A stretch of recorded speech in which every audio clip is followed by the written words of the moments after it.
Hello दोस्त, मैं Sharda PCS की दुनिया में आप सभी का स्वागत करती हूँ। उम्मीद है आप लोग अच्छे होंगे और अपनी पढ़ाई बहुत अच्छे से कर रहे होंगे। हम लोग जो है वो आज दो जो टॉपिक है या दो संदर्भ कहिए उसको देखेंगे। पहला जो आज एपीओ का एग्ज़ाम हुआ है, कल जो है इस पर हम और भी चर्चा करेंगे, बट आज एक्चुअली हमने कुछ क्वेश्चन देखा तो हमको बहुत अच्छा लगा। क्यों अच्छा लगा? क्योंकि हमने परसों ही आर्कियोपेट्रिक्स के बारे में बताया था कि देखिए यूपीएससी इस क्वेश्चन को पूछ रहा है, अब हो सकता है बीपीएससी भी पूछ दे। ये क्वेश्चन देखे तो लगा कि आप लोग के साथ शेयर करें। और सेकेंड जो है कि हम लोग जो है आय दृष्टि का सीरीज स्टार्ट किए हुए हैं, जिसके तहत लगभग हमने ख़त्म कर लिया है। अब आज जो करेंगे हम लोग विविध वाला जो उसका होता है। विविध में एक्चुअली होता है कि भारत में प्रथम या विश्व में प्रथम, ये आपके लिए काफ़ी इंपॉर्टेंट होता है। इससे एक या दो क्वेश्चन, एक क्वेश्चन जनरली रहता है, तो ये सारे एक बार अगर आप सरसरी निगाह से देख लेंगे या सुन लेंगे तो एग्जामिनेशन हॉल में जो क्वेश्चन आएगा तो नज़र के सामने तो ऑप्शन आएगा तो आप कर ले जाएंगे, तो उसको देखेंगे। तो आज हम लोग दो चीज़ देखेंगे, एक एपीओ का क्वेश्चन और सेकेंड आय दृष्टि के जो विविध वाला है वो। चलिए स्टार्ट करते हैं। आर्कियोपेट्रिक्स इसको हमने बताया है साइंस में। आर्कियोपेट्रिक्स के संदर्भ में निम्नलिखित कथनों पर विचार कीजिए। तो आर्कियोपेट्रिक्स क्या है? कनेक्टिंग लिंक है। कनेक्टिंग लिंक क्या होता है कि मान लीजिए कोई भी रेप्टाइल्स है, एक्चुअली ये कनेक्टिंग लिंक रेप्टाइल्स और बर्ड्स के बीच में है। तो जब ये रेप्टाइल्स के बर्ड के तरफ बढ़ रहा होगा तो इसके बीच में कोई ना कोई एक होगा जिसमें क्या होंगे, कुछ रेप्टाइल्स के भी गुण होंगे और कुछ बर्ड्स के भी गुण होंगे। तो ऐसे गुण वाले जो भी जंतु होते हैं या जीव होते हैं उनको कनेक्टिंग लिंक बोला जाता है। ये जो आर्कियोपेट्रिक्स था, जैसा हमने बताया, रेप्टाइल्स और बर्ड के बीच में कनेक्टिंग लिंक था, जिसको आप योजक कड़ी कहते हैं। सेकेंड, इसका मतलब हुआ जैसा हमने इसमें ही कहा कि इसमें ही दूसरा ऑप्शन भी छुपा था। इसमें क्या होगा, कुछ रेप्टाइल्स के गुण होंगे और सेकेंड कुछ बर्ड्स के गुण होंगे। बिल्कुल सही है। अब आपको क्या ध्यान देना है, इसमें रेप्टाइल्स के क्या गुण होंगे, बर्ड्स के क्या गुण होंगे। इसमें जो बर्ड्स के गुण होते हैं, सीमित उड़ता है। क्यों उड़ता है कि इसका जो जानते हैं बर्ड इसलिए उड़ता है क्योंकि उसका बोन बिल्कुल वायवीय होता है। लेकिन इसमें क्या होता है कि पूरा वायवीय नहीं होता, सीमित वायवीय होता है। इसमें बोला है कि हड्डी वायवीय नहीं होती, शरीर सुविकसित आकृति और उड़ान पंखों से ढका होता है, अग्र पर उड़ने के लिए पंखों में रूपांतरित होता है। तो ये गलत हो जाएगा। हड्डियाँ वायवीय नहीं होती, ऐसा नहीं है। सीमित वायवीय होती है, पूर्ण वायवीय नहीं होती है। तो ये 3 गलत हो जाएगा, तो इसका आंसर 1 और 2 हो जाएगा। और देखिए मैं ये बताई हूँ, जाके आप सुन भी सकते हैं। मैं आज बोली हूँ प्लेलिस्ट बना दूंगी, बट इसका जो प्लेलिस्ट है बायो वाला, उसमें लास्ट में जाइएगा, जिसमें हमने बोला है कि कनेक्टिंग लिंक आप लोग जरूर देख लीजिएगा। यूपीएससी पूछ रहा है, बीपीएससी भी पूछेगा, जिसमें हमने बताया था आर्कियोपेट्रिक्स ये प्रारंभिक पक्षी था और ये कनेक्टिंग लिंक है किसके बीच में, सरीसृप और पक्षी के बीच में। वैसे ही हमने कहा था यूग्लिना ये पादप और जंतु के बीच में है। जो नियोपेलाइन है वो एनेलिडा और मोलास्का के बीच में है। जो प्रोथेरिया है वो रेप्टाइल्स और मैमल के बीच में है। तो ये हमने बताया, आप जाके देख सकते हैं। अगला जो क्वेश्चन था वो है कार्मिक लोक शिकायत और पेंशन मंत्रालय सीपी ग्राम्स पोर्टल इस्तेमाल करती है, जिसमें एम अक्षर का क्या मतलब होता है। जब मैं पढ़ाती हूँ इवन या खुद भी जब आप पढ़ें तो यही होता है कि सबसे पहले ये जो कोई पोर्टल के पहले जो नाम दिया रहता है उसका पूरा फुल फॉर्म जो एब्रिविएशन है वो जरूर आपको पता होना चाहिए। बीपीएससी का एक आप देखेंगे तो ये ट्रेंड रहा है कि वो क्या करता है, पूछ देता है कि इसका फुल फॉर्म क्या है। और ये भी मैं बताई हुई हूँ सीपी ग्राम्स पोर्टल, जैसा हमने सबसे पहले यही बताया था। फिर हमने बताया था जो सीपी ग्राम पोर्टल है वो इसकी नोडल एजेंसी या किसके द्वारा शुरू किया गया और इसका क्या उद्देश्य है। जैसा हमने सीपी ग्राम, सी मतलब होता है सेंट्रलाइज, पी मतलब पब्लिक, जी मतलब ग्रीवांस, आर रिड्रेसल, एमएस मतलब मॉनिटरिंग सिस्टम। तो ये इसमें पूछा है, एम का मतलब पूछा है ना, एम का मतलब मॉनिटरिंग होता है, एस मतलब सिस्टम होता है। और मैं फिर से बता दूं ये शुरू किया गया था कार्मिक लोक शिकायत और पेंशन मंत्रालय। तो इसके नाम में ही आपका छिपा हुआ है क्या, ये शिकायत निवारण तंत्र है। इसका ऑनलाइन जो शिकायत है उसका निवारण किया जाएगा ताकि नागरिक को उनके पेंशन से संबंधित या उनके जो भी वेतन भत्ता संबंधित जो विवाद है उसका निपटान ऑनलाइन ही किया जा सके। तो ये शिकायत निवारण तंत्र है। अगला चलिए संयुक्त राज्य, अगला जो था इसको भी मैं कल ही परसों ही बताई हूँ। संयुक्त राज्य, क्योंकि अभी हम इंटरनेशनल, और कल तो हमने पूरा इंटरनेशनल जो ऑर्गेनाइजेशन है उसको बताया है। संयुक्त राज्य अमेरिका की सेना ने निम्नलिखित में से किसके खिलाफ ऑपरेशन एब्सोल्यूट रिजॉल्व अभियान चलाया है? तो ये वेनेजुएला के खिलाफ हो जाएगा। और कौन चलाया है? संयुक्त राज्य अमेरिका। देखिए इसको भी हमने बड़ा अच्छे से बताया था। हमने बताया था कि वेनेजुएला में सैन्य हस्तक्षेप किसके द्वारा किया गया है? यूएसए के द्वारा किया गया है। पहले जो है वो ऑपरेशन सॉदर्न एपियर किया गया था, ये भी मैं बताई थी कि पहले जो है ऑपरेशन सॉदर्न एपियर किया गया था। दूसरी बार ऑपरेशन एब्सोल्यूट रिजॉल्व किया गया था। जो ऑपरेशन सॉदर्न एपियर किया गया था वो एक्चुअली नौसेना और तटरक्षक बल के द्वारा किया गया था, ध्यान दीजिएगा। हो सकता है, और मैंने ये भी उसी टाइम बताया था कि आपको स्टेटमेंट बेस्ड क्वेश्चन दे दे कि पहले अमेरिका जो है ऑपरेशन सॉदर्न एपियर के माध्यम से अमेरिकी तटरक्षक बल और नौसेना के द्वारा वेनेजुएला के जो कैरेबियन सी है वहाँ से जो आपके जहाज गुजर रहे थे उसको बंधक बना लिया, यानी समुद्री नाकेबंदी किया था पहली बार। और दूसरी बार ऑपरेशन एब्सोल्यूट रिजॉल्व किया, जो आपके एयर हमला किया था, यानी वायुयान और हेलीकॉप्टर के माध्यम से हमला किया था, जिसमें वो क्या किया था, वेनेजुएला के जो राष्ट्रपति थे मदुरो और उनकी पत्नी शीलिया फ्लोरेस, उसको हिरासत में लेके यूएसए उनको नज़रबंद कर दिया था। तो ये दोनों आप याद रखिएगा, ये मैं उस दिन भी बताई थी तो मुझे अच्छा लगा। अगला देखिए कि क्वेश्चन था जनवरी 2025 में दक्षिण पूर्व एशिया का कौन सा देश ब्रिक्स समूह का पूर्ण सदस्य बना? तो ये ब्रिक्स का बोल रहा है कि जनवरी 2025 में, आप जानते हैं जनवरी 2025 में ये जो अभी 2025 का सम्मेलन हुआ था, इसको देखिए मैं भी बताई थी, ये ब्राज़ील में हुआ था। और 2026 में जो होगा वो भारत में होगा। और मैं पूरा ब्रिक्स के बारे में बताई थी कि इसका आयोजन ब्राज़ील के रियो डी जेनेरो में किया गया था। इसमें भारत की तरफ से प्रधानमंत्री मोदी जी ने भाग लिया था। और ब्रिक्स सदस्य, मैंने ऐसे करके बताया था कि ब्रिक्स सदस्य के बारे में आपको पूछ सकता है। जो इसके सदस्य होते हैं उनको आप 3-4 पार्टों में देख सकते हैं। पहला इसके जो संस्थापक सदस्य होते हैं, दूसरा जो वर्तमान सदस्य है, और तीसरा जब ब्रिक्स +1 बना है, यानी ब्रिक्स का जो विस्तार हो रहा है, इसमें 2024 में बहुत सारे देशों ने भाग लिया और 2025 में। और यही मैं बोली हूँ कि जो सबसे नया है, कई बार पूछता है तो इसको ज़रूर देख लीजिएगा। तो ये इंडोनेशिया था। और 2024 में जो बना था वो ईरान, यूएई, मिस्र और इथोपिया बना था। आप कल वाला वीडियो देख सकते हैं, मैं बताई हूँ, तो मुझे लगा आप लोगों के साथ शेयर करना चाहिए। तो ये बस ये था। और चलिए अब हम लोग आते हैं आज का, जो हमने कहा सेकेंड हम लोग का था विविध वाला आय दृष्टि का, तो उसको देखते हैं। सबसे पहला है 3 प्रतिष्ठित विदेशी उच्च शिक्षा संस्थानों को भारत में परिसर स्थापित करने की अनुमति दी है। तो यानी यहाँ के जो विदेशी आपके विश्वविद्यालय हैं, वो 3 विश्वविद्यालय है जो क्या करेंगे, भारत में अपना यूनिवर्सिटी स्थापित करेंगे। एक है ब्रिस्टल यूनिवर्सिटी, एक है याके यूनिवर्सिटी, और एक है university new south Wales.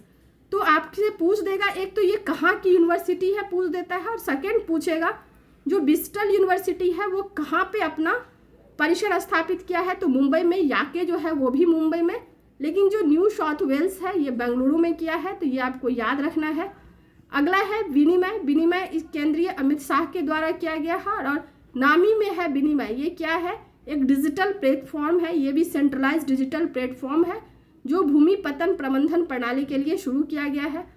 Bharat का पहला फ्लेक्स फ्यूल यात्री वाहन कौन बना, मारुति सुजुकी। फ्लेक्स फ्यूल का क्या मतलब होता है, फ्लेक्स फ्यूल अभी ये काफ़ी ज़्यादा चर्चा में है। इसमें क्या होता है, कहिए कि हाइब्रिड तरीके का होता है। इसमें आप पेट्रोल भी यूज़ कर सकते हैं और इसमें आप ब्लेंडेड पेट्रोल भी यूज़ कर सकते हैं। ब्लेंडेड पेट्रोल का मतलब होता है कि आप इसमें इथेनॉल के साथ पेट्रोल को भी मिक्स करके इसको चला सकते हैं। तो इसमें E20 का भी यूज कर सकते हैं। इवन इसको जो बनाया गया है वो E100 तक, यानी कि पूरा इथेनॉल 100, E का मतलब इथेनॉल होता है, E100 तक यानी कि 100% इथेनॉल पे भी ये जो यात्री वाहन है उसको शुरू करने वाला मारुति सुजुकी बना है, जो आपको याद रखना है। इंडिया एयर डाटा लैब स्थापित करने वाला भारत का पहला यूनिवर्सिटी, एक्चुअली ये निजी यूनिवर्सिटी है, जो AI लैब स्थापित किया है वो कौन सी यूनिवर्सिटी है? इसमें आपको 2 क्वेश्चन पूछेगा। पहला तो ये कौन सी यूनिवर्सिटी है, और सेकेंड इसको किसने स्थापित किया है? तो ये चंडीगढ़ की यूनिवर्सिटी है, और इसको स्थापित किसने किया है? इंटेल के द्वारा ये किया गया है। तो ये आपको दोनों याद रखना है। स्टारलिंक कहाँ की है ये बताइएगा आप लोग। स्टारलिंक, और एक्चुअली स्टारलिंक के साथ औपचारिक रूप से सहयोग करने वाला भारत का पहला राज्य कौन सा बना है? महाराष्ट्र। और आप जानते हैं जो स्टारलिंक है वो क्या करती है? सैटेलाइट संचार सुविधा उपलब्ध कराती है। और सैटेलाइट जो संचार कम्युनिकेशन सैटेलाइट जो होता है उसका क्या लाभ होगा? स्पेशली ये लाभ होता है आपका दुर्गम क्षेत्रों में, जहाँ पे मोबाइल टावर को स्थापित करना काफ़ी चुनौती होता है। तो ऐसे में जो स्टारलिंक है यानी कि जो सैटेलाइट होता है वो दुर्गम क्षेत्रों में आराम से संचार सेवा उपलब्ध करा सकता है, नेट को भी उपलब्ध करा सकता है। अगला है शहरी नीति तैयार करने वाला पहला राज्य। ये काफ़ी महत्वपूर्ण है।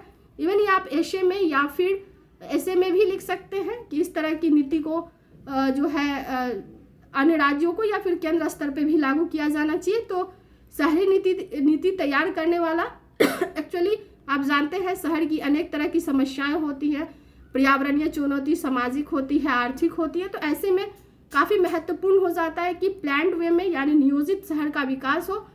इसी के लिए 25 वर्षों के लिए विकास गतिविधियों को मार्गदर्शन करने वाला पहला राज्य जो बना है वो केरल बना है।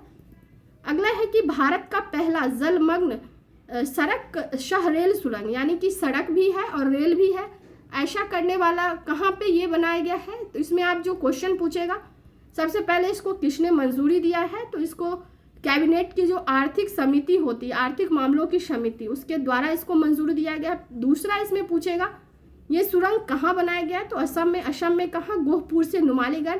यहाँ आप जानते हैं रिफाइनरी सेंटर भी है असम का, नुमालीगढ़। और ये किस नदी के नीचे ये सुरंग है? तो ब्रह्मपुत्र नदी के। और एक बात और ध्यान रखना है, कई बार पूछ देता है ये सुरंग जो है, आप देखिए 66 BPSC में अटल सुरंग के बारे में पूछा था कि उसकी लंबाई कितनी है। तो ये भी आपको याद रहना चाहिए। जो आपका भारत का पहली जलमग्न सड़क शह रेल सुरंग है उसकी लंबाई कितनी है? 15.79 किलोमीटर है, जो आपको याद रहना चाहिए। अगला है देश का पहला हाइड्रोजन बस संचालित एयरपोर्ट। तो ये कोच्चि इंटरनेशनल एयरपोर्ट हो गया है। आप जानते हैं हाइड्रोजन के बारे में मैं थोड़ा सा बता दूं। हाइड्रोजन को भविष्य का फ्यूल कहा जाता है, और हाइड्रोजन जो है वो इको फ्रेंडली आपका ईंधन है। क्यों है? ये UPSC क्वेश्चन पूछा है। हाइड्रोजन इसलिए होता है कि जब हाइड्रोजन ऑक्सीजन से रिएक्शन करेगा तो क्या बनाता है? H2O बनाता है। H2O का क्या मतलब है कि ये जलवाष्प होता है, और ये क्या एयर पोल्यूशन करेगा? तो नहीं करेगा। इसलिए इसको क्या बोला जाता है? इको फ्रेंडली पहला। और दूसरा ये जो है भविष्य का ईंधन, क्योंकि हाइड्रोजन की जो उपलब्धता है वो बहुत ज़्यादा है, पूरा समुद्र, वायुमंडल, हर जगह पाया जाता है। देश का पहला देख ही चुके हैं ये। अगला है कि भारत का पहला CNG LNG संचालित यात्री ट्रेन। तो इस तरह का क्वेश्चन पूछता है। तो अहमदाबाद से साबरमती स्टेशन। अगला जो है रोलिंग बजट, ये काफ़ी महत्वपूर्ण है। जो रोलिंग बजट होता है उसको अपनाने वाला देश का पहला राज्य कौन सा बन गया है? वो मध्य प्रदेश बन गया है। इसको एक्चुअली आपको इसमें 2 पॉइंट याद रखना है। तो सबसे पहला रोलिंग बजट शुरू करने वाला राज्य पहला, दूसरा इसको शुरू कब किया गया और कितने वर्षों के लिए किया गया है, और भारत में कब रोलिंग बजट शुरू किया गया था वो भी देख लीजिएगा। रोलिंग बजट शुरू करने वाला जो पहला राज्य है वो मध्य प्रदेश है। इसको शुरू किया गया है बजट 2026-27 के लिए, और कितने वर्षों के लिए बनाया गया है? 3 वर्षों के लिए, यानी 26-27, 27-28, 28-29। अगला जो है भारत का पहला योग और आयुर्वेदिक क्लस्टर। ये बड़ा इंटरेस्टिंग सा था क्योंकि ये बनाया गया है पतंजलि यूनिवर्सिटी में, बट सबसे इम्पोर्टेंट है कि लगेगा ये आयुष मंत्रालय के द्वारा है, तो ये नहीं है। तो इसको शुरू करने वाला मंत्रालय कौन सा है? तो इसको शुरू करने वाला मंत्रालय जो है वो संस्कृति मंत्रालय है। और यह किस मिशन के तहत शुरू किया गया है? ज्ञान भारत मिशन। और जानते हैं ज्ञान भारत मिशन क्या है? इसको बजट 25-26 में शुरू किया गया था, और ये है आपको जो पांडुलिपि है उसका डिजिटलीकरण करना, ताकि इसको संरक्षित रखा जा सके, जो भी हमारे सांस्कृतिक विरासत है उसको, और अगली जनरेशन को ट्रांसफ़र किया जा सके। तो उसके लिए भारत का पहला योग और आयुर्वेदिक क्लस्टर था ये। अगला है कि वाटर प्लस का दर्जा प्राप्त करने वाला पहला एयरपोर्ट कौन सा बना है, तो Indira Gandhi international airport, new Delhi. Water plus का मतलब क्या होता है कि ये जो भी अपने कार्य मतलब ये वाटर का रीयूज़ करते हैं, यानी कि पानी को रीयूज़ करते हैं, हार्वेस्ट करते हैं। अब जैसे वर्षा जल हुआ तो अभी क्या करेंगे कि वाटर हार्वेस्टिंग ये लगाए होंगे, जो भी वर्षा का जल होगा उसको ये संचित करेंगे। तो इस तरह से वाटर को बचाते हैं, यानी कि वाटर प्लस का मतलब कोई भी चीज़ प्लस कब होता है, जितना आपने गेन किया उससे कम आपने खर्चा किया। तो ये जितना वाटर को बचाते हैं उससे कम खर्चा करते हैं, इसलिए ऐसा दर्जा प्राप्त करने वाला पहला एयरपोर्ट कौन सा वाला है, international Indira Gandhi international airport. अगला वर्ड ऑफ द ईयर, ये भी पूछता है, कई बार पूछा है, 69th में पूछा है, आपका 67th में या 65th ऐसे कुछ पूछा है, एग्जैक्ट हमको नहीं याद है, 70वीं में भी पूछा है। तो ये Oxford university word of the year किसको दिया है, रैटवैट को, रैटवैट याद रखिएगा। डिक्शनरी जो कॉम है वो 67 को दिया है। कैम्ब्रिज यूनिवर्सिटी पैरासोशल को दिया है। कोलिबस जो है वो वाइव कोडिंग को दिया है। तो ये 3-4 है, लेकिन मुख्य रूप से आपको ऑक्सफोर्ड का और कैम्ब्रिज का याद रखना है। ऑक्सफोर्ड का है रैटवैट और कैम्ब्रिज का है पैरासोशल। संघमित्रा वार्ड 309 ये क्या है, ये अत्याधुनिक गश्ती पौध है, ये याद रखिएगा। संघमित्रा एक्चुअली अशोक की बेटी थी संघमित्रा, जिनके नाम पर इसका नाम रखा गया है। गश्ती पौध का क्या रखा गया है, संघमित्रा। और इसका निर्माण आपसे इसमें यही 2-3 क्वेश्चन पूछता है, इसका निर्माण किसने किया और किस सेना के द्वारा इसको शामिल किया गया। ऑब्वियसली गश्ती पौध है तो नौसेना, भारतीय नौसेना के द्वारा इसको शामिल किया गया। इसका निर्माण जो किया है garden ditch shipyard and engineer limited, ये कहाँ की संस्था है, ये कोलकाता की है। अगला है रोबोट नीला, ये काफ़ी ज़्यादा इम्पोर्टेंट है। रोबोट नीला क्या है, जो चुनाव अधिकारी होते हैं वो विधानसभा में पहली बार चुनाव अधिकारी के रूप में रोबोट का यूज़ किया गया था, जिसका नाम था रोबोट नीला। ये रोबोट नीला क्यों बोला गया था, क्योंकि ये नीला रंग का साड़ी पहने हुई थी, इसलिए इसका नाम रोबोट नीला कर दिया गया था। याद रखिएगा किस चुनाव में यूज़ किया गया था, चंडीगढ़ के चुनाव में, और ये चुनाव अधिकारी के रूप में एक रोबोट का यूज़ किया गया था। तो आप ध्यान दीजिएगा इसको।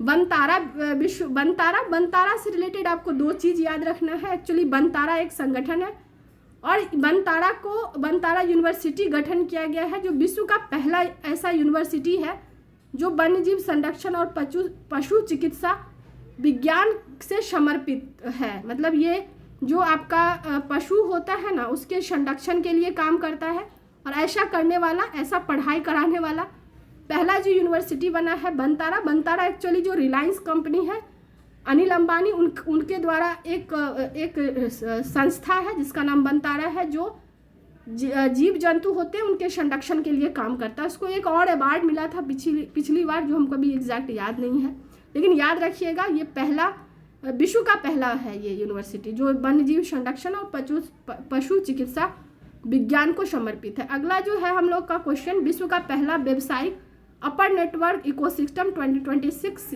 किसके द्वारा लॉन्च किया गया है, यूएई के द्वारा किया गया है। आप जान ही रहे हैं ये नेटवर्क इकोसिस्टम यानी कम्युनिकेशन से रिलेटेड है। तो इसका स्पीड कितना है, 6 गीगाहर्ट्ज है, और इसका नाम क्या है यही पूछ देगा। U6 गीगाहर्ट्ज ये क्या है, U6 का मतलब ही हुआ 6 गीगाहर्ट्ज इसका जो है वो स्पीड है, और U से मतलब है कि यह विश्व का पहला व्यवसायिक यानी कॉमर्शियल अपर नेटवर्क इकोसिस्टम है। और इसको एक्चुअली लॉन्च जो किया है, जैसे हमारे यहाँ संचार को रेगुलेट करने वाली संस्था कौन सी है, ट्राई है, वैसे ही यूएई की संस्था है TDRA यानी telecommunication digital government regulatory authority, उसके द्वारा ये लॉन्च किया गया है। और इसका उद्देश्य है कि आने वाले समय में जो 6G, अभी हम लोग 5G पे हैं और 6G अभी जो है परीक्षण के दौर से गुजर रहा है, तो इसके लिए एक प्लेटफॉर्म के रूप में ये नेटवर्क को लॉन्च किया गया है। किसके द्वारा किया गया है, यूएई के द्वारा किया गया है। अगला है, ये भी इम्पोर्टेंट है कि ब्रेल लिपि और सांकेतिक भाषा सेवा शुरू करने वाला भारत का पहला जो क्षेत्रीय कार्यालय है वो कौन सा है, क्षेत्रीय पासपोर्ट कार्यालय भोपाल यानी मध्य प्रदेश के द्वारा सांकेतिक भाषा में आपको सारी सुविधा उपलब्ध कराई जाएगी। ये भी VVI में से एक है, पता नहीं क्यों है, हमको लग रहा है 72 BPSC में पूछ सकता है कि देश का पहला सीबीडीसी का मतलब हुआ सेंट्रल बैंक डिजिटल करेंसी, समझ रहे हैं, सेंट्रल बैंक डिजिटल करेंसी पर आधारित पीडीएस प्रणाली शुरू करने वाला देश का पहला राज्य गुजरात बना है, तो ये आपको याद रखिएगा। Even central bank digital currency के बारे में भी थोड़ा सा आप लोग जरूर देख लीजिएगा। देखिए हम पढ़ाने वक्त में बहुत सारा शब्द बोलते हैं जो एग्ज़ाम के लिए इम्पोर्टेंट होता है, तो आप लोग उसको हल्के में मत लीजिए। कई बार हम जो छोड़ देते हैं या जो हम बोल देते हैं वही शायद आता है, क्योंकि हर चीज़ को लिखना पॉसिबल नहीं होता। भारत का पहला स्काई कास्ट प्रणाली ये शुरू किया गया है किसके द्वारा? इंदिरा गांधी इंटरनेशनल एयरपोर्ट के द्वारा। दूसरा जो इसमें आपको क्वेश्चन पूछेगा, नाम में ही है स्काई कास्ट प्रणाली, तो ये क्या होगा? ये मिशन मौसम के तहत किया गया है और एक्चुअली एकीकृत विमानन मौसम निगरानी प्रणाली है ये। तो आपको यही पूछ देगा कि जो स्काई कास्ट, या स्टेटमेंट दे देगा कि स्काई कास्ट प्रणाली, भारत का पहला स्काई कास्ट प्रणाली इंदिरा गांधी इंटरनेशनल एयरपोर्ट पे शुरू किया गया। दूसरा दे देगा यह मिशन मौसम के तहत शुरू किया गया है, और तीसरा आपको दे देगा कि यह एकीकृत विमानन मौसम निगरानी प्रणाली है। तो ये तीनों स्टेटमेंट सही हो जाएगा। तो आपको तीनों याद रखना है, ये शुरू किसके द्वारा किया गया, किस मिशन के तहत किया गया, और ये है क्या एक्चुअली। तो इंटीग्रेटेड विमानन मौसम निगरानी प्रणाली है, यानी मौसम से संबंधित जितनी भी जानकारी होगा वो जो आपके पायलट होते हैं या विमानन संचालक होते हैं उनको रियल टाइम में मौसम संबंधी सारी जानकारी देंगे कि मौसम में यानी वायुमंडल में कितना टर्बुलेंस है या अन्य जो भी समस्याएं आती हैं वायु से संबंधित उसको। अगला है सूर्यास्त रॉकेट प्रणाली। इसमें फिर से वही, इसका निर्माण किसने किया है? निम्बे लिमिटेड, ये पुणे की एक निजी कंपनी है एक्चुअली। इसका परीक्षण उड़ीसा के चांदीपुर एकीकृत परीक्षण रेंज पे किया गया है। तीसरा जो इसमें कई बार क्वेश्चन पूछता है, इसकी मारक क्षमता कितनी है? तो 150 से 300 किलोमीटर तक के रेंज में जो भी टारगेट होगा उसको वो भेज सकती है, मतलब या मार सकती है। एक्चुअली सूर्यास्त्र क्या है? एक रॉकेट प्रणाली है सबसे पहला। दूसरा जो जैसा हमने कहा निर्माण पूछेगा, लिम्बे लिमिटेड है, तो ये जब रॉकेट प्रणाली है तो इसका परीक्षण किया गया होगा, तो उड़ीसा के चांदीपुर से किया गया होगा। एक्चुअली सूर्यास्त्र रॉकेट प्रणाली चर्चा में क्यों है? जैसा हमने कहा कि निम्बे लिमिटेड ये निजी कंपनी है, इसका मतलब ये हुआ कि निजी कंपनी के द्वारा बनाया गया पहला रॉकेट प्रणाली है जिसका नाम क्या है, आपसे ऐसे भी क्वेश्चन पूछेगा, वो सूर्यास्त है। उसका रेंज कितना है? 130 से 300, यानी कि अपने लक्ष्यों को इतना किलोमीटर तक को बड़ी सटीकता से भेज देगा। अगला जो है संघमित्रा, ये हमने आपको बता दिया था बनताड़ा। तो आज के लिए बस इतना ही। उम्मीद है मेरा ये वीडियो आपको ज़रूर अच्छा लगा होगा। कैसा लगा ज़रूर बताइएगा आप लोग कमेंट बॉक्स में। अच्छा लगे तो प्लीज़ लाइक कर दीजिए, चैनल को सब्सक्राइब करिए, दोस्तों में शेयर भी करिए। कैसा लगा ज़रूर बताइएगा। आज के लिए इतना ही, मिलते हैं फिर बहुत जल्द। Thank you so much.